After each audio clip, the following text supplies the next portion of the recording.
Hello guys, আজকে আমরা চলে এসেছি লেবু বাগানে। এটা আমাকে লেবু বাগান। আমরা মেলা দূরে আছি। আমার এই জায়গায় একটা বই কিনেছি। আমরা এই এই বাগানতে রোজ 5-6 হাজার করে 2 ক্যারেট করে সবার দিই। আর মানুষের গায়ে মেলার লোক আসে খেতে, আর এই জায়গাতে কিনে নিয়ে যায়। আপনারা দেখেন আপনারা দেখেন কত লেবু। দেখি এমডা দাঁড়াও না, তুমি শুধু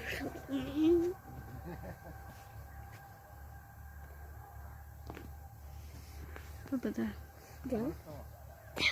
এত সুন্দর কালার। দাঁড়াও না বাবা,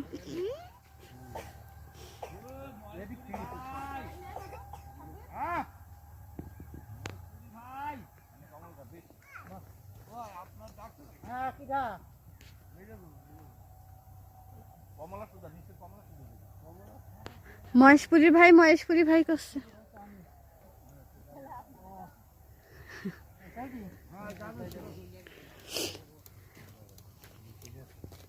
এই আসো ইয়াসিন।